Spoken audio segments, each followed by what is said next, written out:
من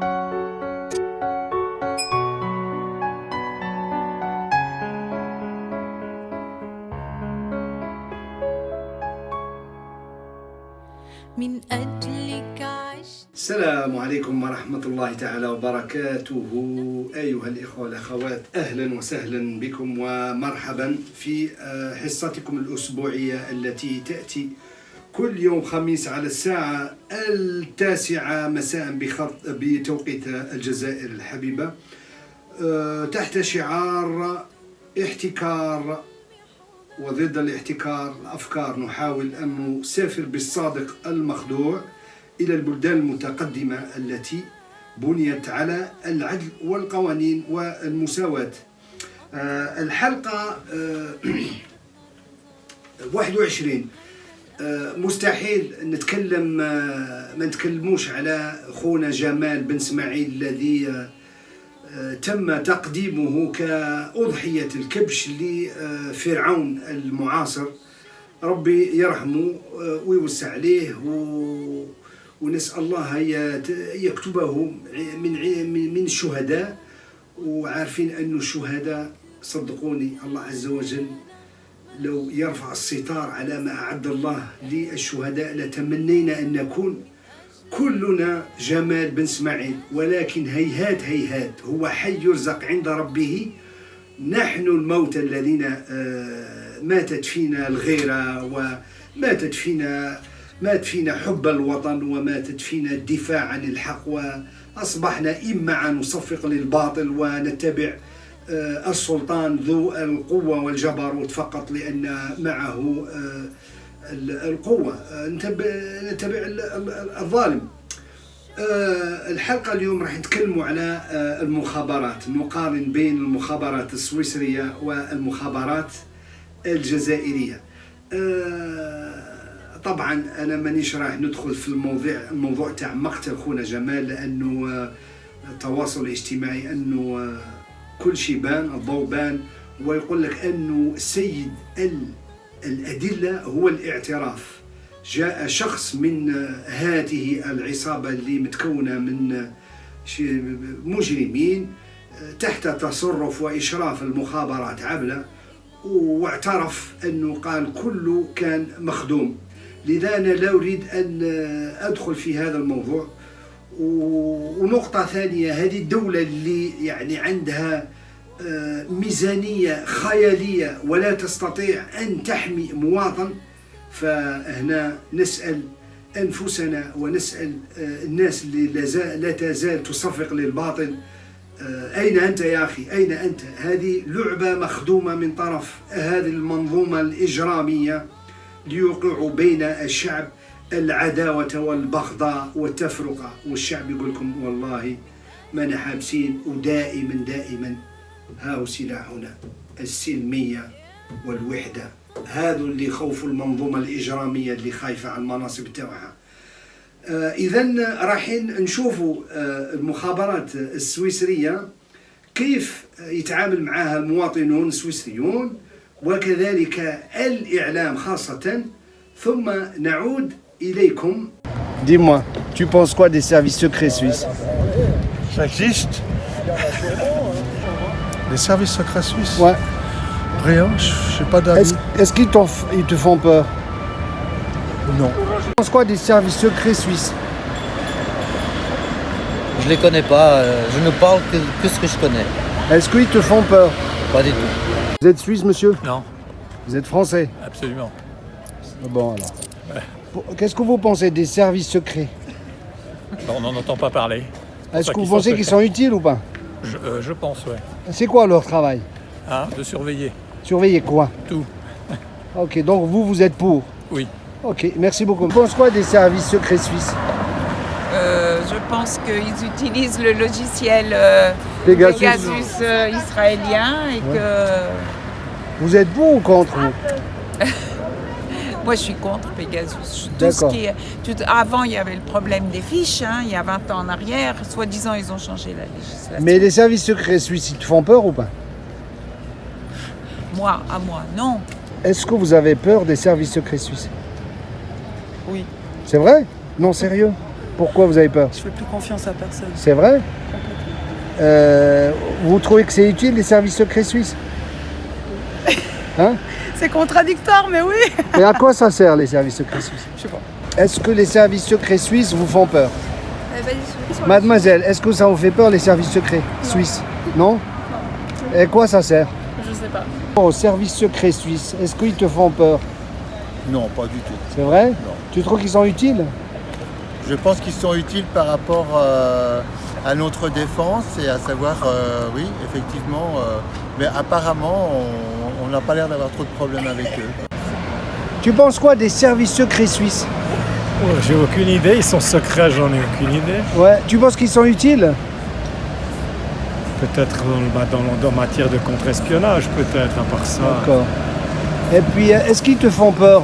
Pas du tout. C'est vrai? Ouais. Les services secrets suisses, est-ce qu'ils te font peur? Non, Pourquoi? parce qu'on n'entend pas parler d'eux, Ouais, ils font bien leur boulot du coup. d'accord. Alors, Hi. tu es suisse? Des États-Unis. Des États-Unis? Oui. Ah, tu n'es pas suisse?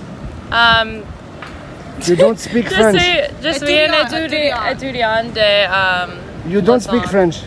She speaks a little bit of French. We're learning. Yeah, Yes, but she- you come from United States. Yes. Tu penses quoi des services secrets suisses? Ça existe? Est-ce qu'ils te font peur? Non. Du tout? Non. Tu peux les insulter? Pourquoi les insulter? Bah, pour montrer que tu n'as vraiment pas peur. Ils n'ont pas peur? Non, toi, est-ce qu'ils te font peur? Non. Du tout? Pour moi, c'est des trous du cul. Alors, qu'est-ce que tu donnes comme conseil aux Algériens? Ayez confiance en vous. Qu'est-ce que les Algériens devraient faire pour atteindre le niveau suisse? C'est quoi la première chose qu'il faudrait faire? Essayez d'être ensemble. Et ne D'accord, pas se tirer dessus. d'accord. L'union est la force. la force, l'union fait la force Et- et être pacifique. Oui. Un très beau message. Merci beaucoup. بعد هذه التصريحات حاولت نتعرف من قريب على هذه المنظمة تاع المخابرات السويسرية، فتجد كل الأرقام واضحة على النت.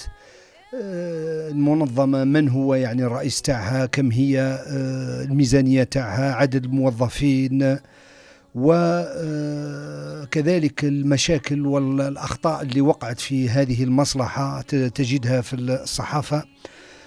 مثال فيه كان فيه مقال تاع تمييز جنسي، يعني حقروا المرأة، ضغط في طريقة العمل وأخطاء أخرى كذلك.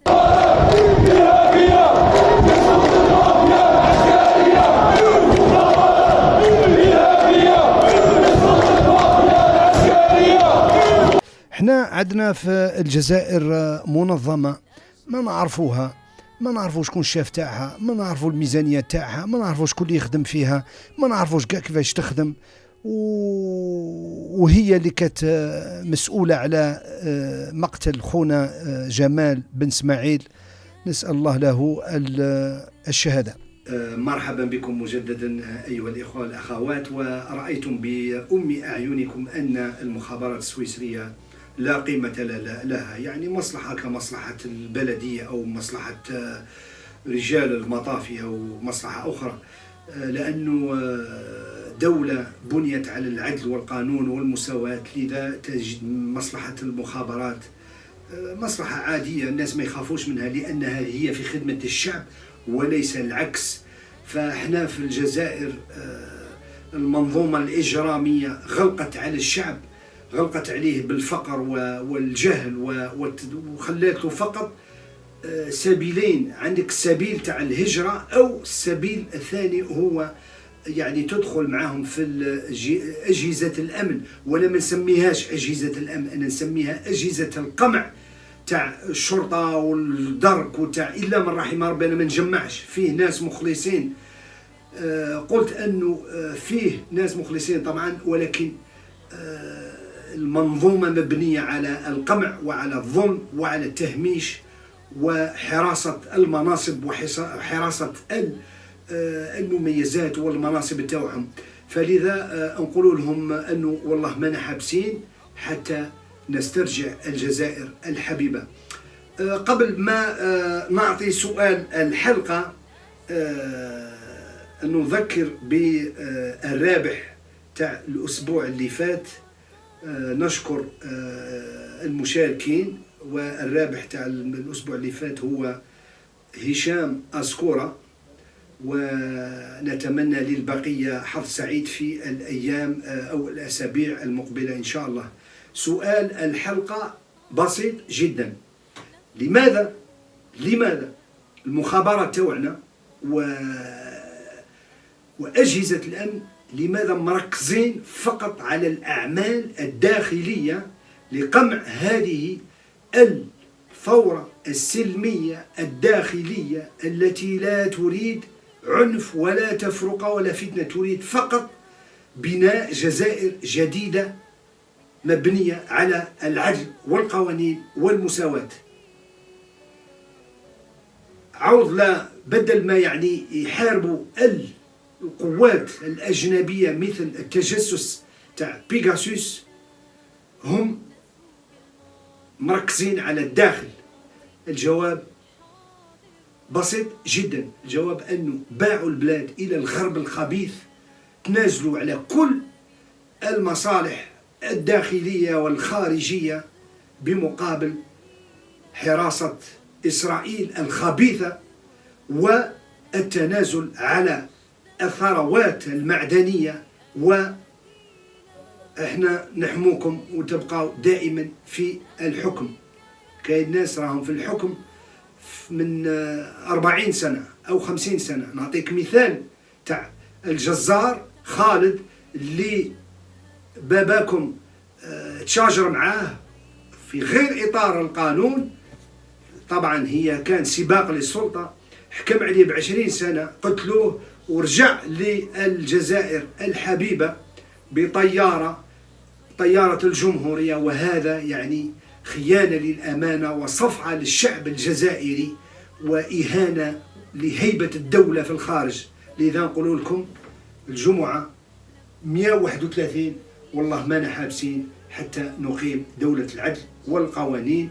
وما تنساوش دائما السلمية والوحدة. هم رايحين يشعلوا النار وديروا الفتنة باش يشعلوا بين الجزائريين والجزائريين. خاوة ردوا باكم تقعوا في الفتنة القبائل والعرب. هكذا استودعكم الله الذي لا تضيع ودائعه. وقبل ما نقول لكم السلام عليكم ما تنساوش الاشتراك في القناة والمشاركة، ربما تربح 5000 دينار جزائري.